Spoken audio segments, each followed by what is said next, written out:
All right, so binomial expansion is the process of raising a binomial to a power.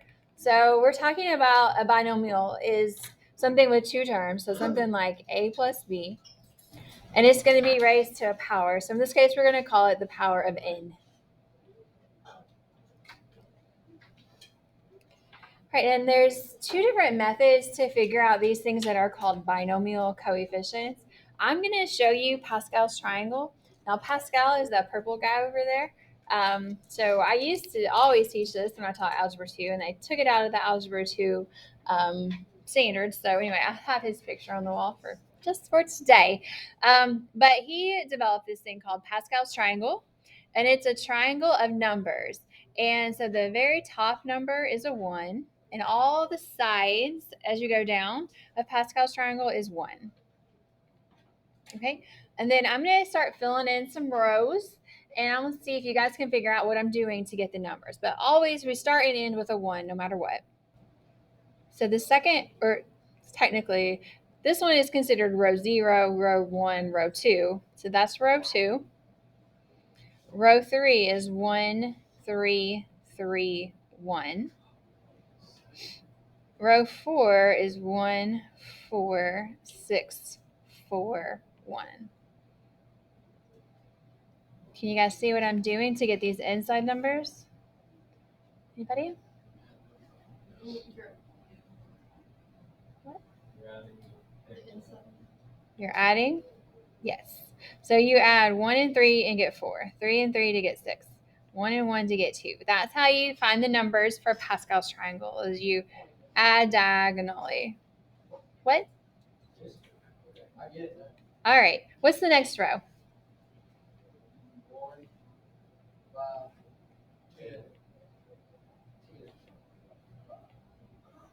Good. So we're going to go all the way to the 7th row. I thought that's all we're probably going to need for today and tomorrow.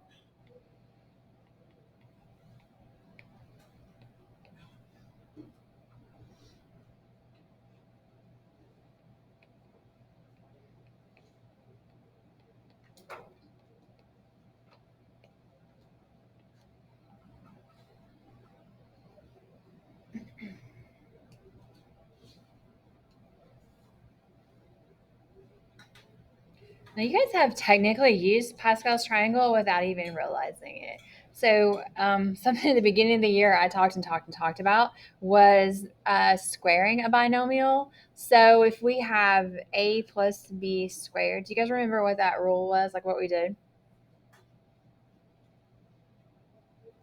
Please tell me you remember this. You're going to square the first one, multiply by 2, multiply them together, and then square the second one. So that technically was 1, 2, 1. So we were using Pascal's triangle before you even realized that you were. So on each one of these, as you're raised into a power, you're going to multiply by these binomial coefficients. All right, now there's more to it though. So if we have a plus b raised to the n, this first thing, whatever it is, it could be like x or it could be 2a or whatever, starts with the power of n. And then the power on that is going to go down. And then the power on the other thing, which is b, it's technically starting with b to the 0, and that power is going to go up. Now, it'll make more sense when we start doing it with numbers. And then each term is also multiplied by binomial coefficients from Pascal's triangle. So on example 1, we're going to take x plus 5, and we're going to raise it to the 4th. So we're going to start with, we're going to use the 5th row. The 5th row is going to have the 5 in it. So this is the row of coefficients we're going to use. I'm going to go ahead and write the 1, even though it doesn't matter, just so you know that it's there. So we start with a 1, and then it's going to be x raised to the 4th. So this raised to this power. And then the 5 is technically raised to the 0. What is 5 to the 0? 1. We're not going to write that. You can if you want to. I'm not going to write that. All right, and then the next term we'll do plus, and then we use the next binomial coefficient, which is a 5.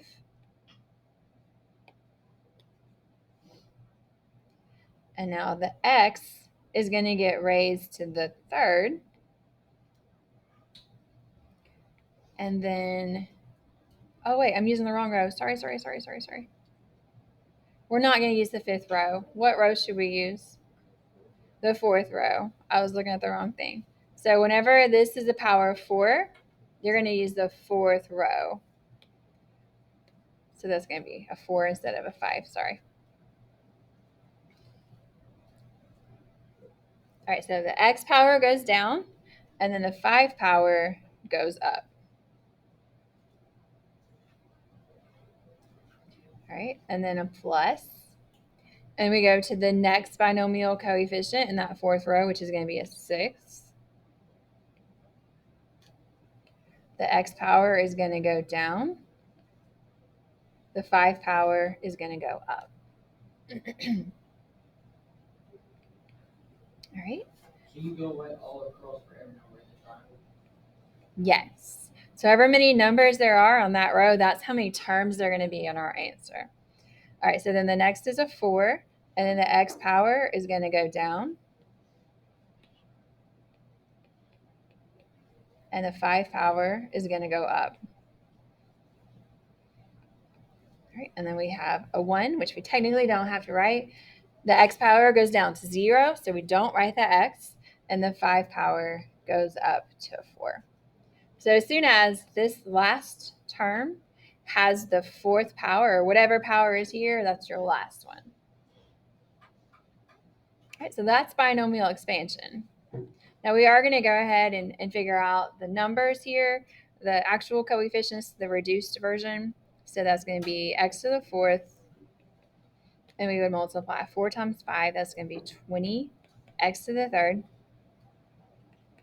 And then we're going to do 6 times 25, which is going to be, what is that, 300? No, 150. X to the second. All right, and then 4 times 5 cubed is going to be 500x. And then 5 to the fourth is 625. Now, I am completely okay with you guys using a graphing calculator to figure out these numbers. Like, it's fine. I don't want you trying to type in all this little bitty stuff in one of those little blue calculators. So you can use a graphing calculator on this if you want to. Ooh, one thing that I want you to notice also is that if this is a power of 4, these exponents always need to add to be that power. If they don't, then you've made a mistake somewhere along your expansion. Okay, now this can get more difficult. It can get more tedious with figuring out the numbers, like on one we're about to do. But also, if there's a minus sign in between your binomial or in your binomial, then your signs are going to alternate from positive to negative. That's just a little place that you might make a mistake. It's not hard, it's just a little tedious. So the signs alternate between positive and negative.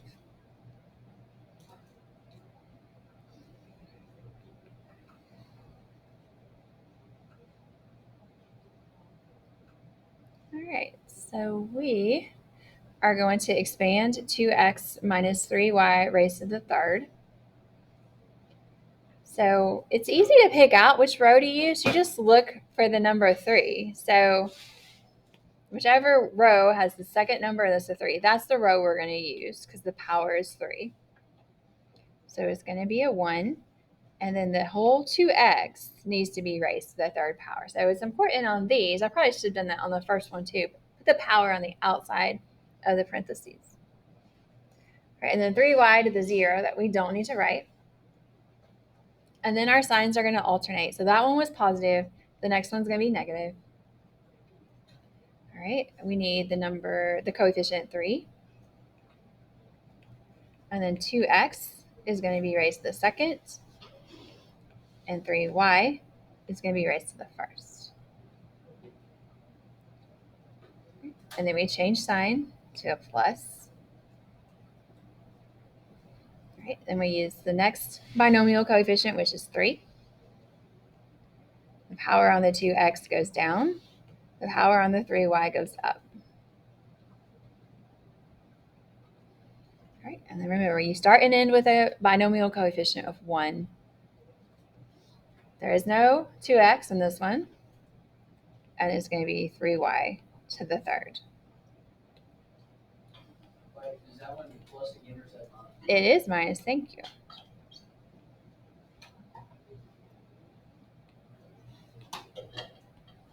Okay, now I'm going to show you how, if it was me, how I would type this in the calculator to get the actual numbers.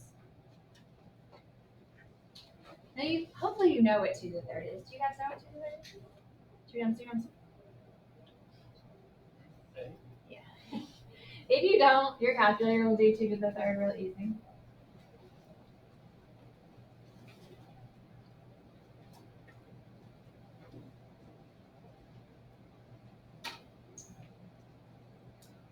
All right. So if it was me, I would, in my calculator, I would just do 3 times 2 squared times 3. Although that's not hard also to do in your head.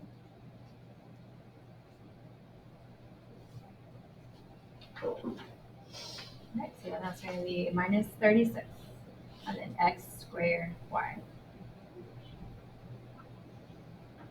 All right, and then the next one, I would do 3 times 2 times 3 squared.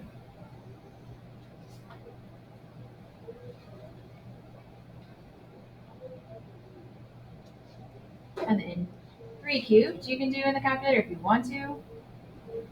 I hope you know what 3 cubed is.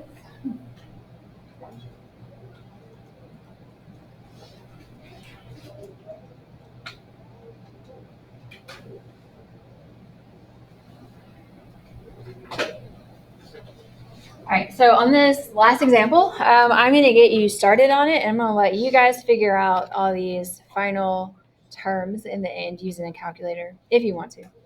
Okay, so for example 3, this is another one that has a minus, so we have to be careful that the signs are going to alternate from positive to negative. This one is raised to the 5th, so we're going to use the 5th row of our binomial expansion, which is the one that has a 5 in it. All right, so we'll start with 1 times 3a to the 5th. And then we'll change the sign. All right, and then the next number should be a 5.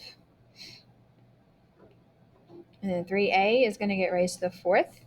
And 4b is going to get raised to the 1st. And then we alternate signs. The next coefficient is a 10. 3a power goes down. 4b power goes up. And then we alternate signs to negative. And we have another 10. 3a goes down to a 2. 4b goes up to a 3. And then we alternate to a plus. And we have a 5. 3a goes down to a 1. 4b goes up to a 4. And then we alternate signs, and we have a 1 and 4b to the 5th. So you guys take your calculators. I would recommend, if you don't have a graphing one, just grab one and finish this problem for me, please.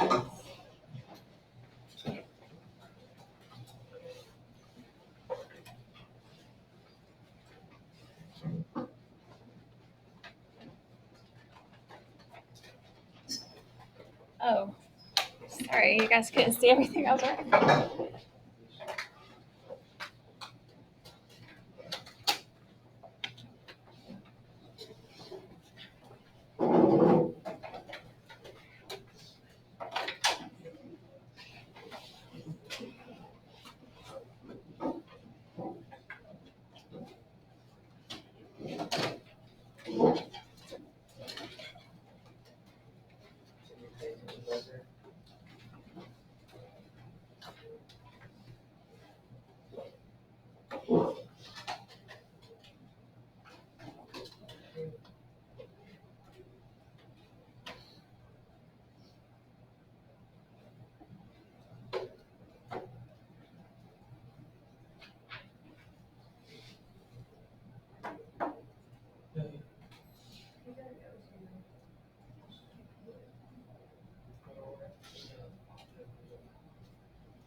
Okay, somebody in this first row over here, tell me what you got for your first term, please. Good. Okay, somebody in this next row, what'd you get for the next one? It's pretty big, so don't worry. It's in the thousands.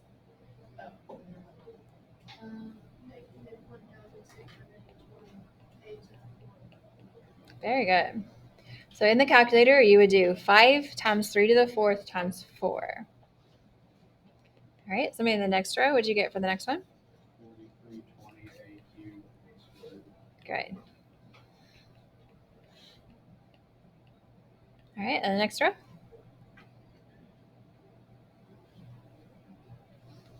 The row shy people. It starts with a 5. It's a 5,000.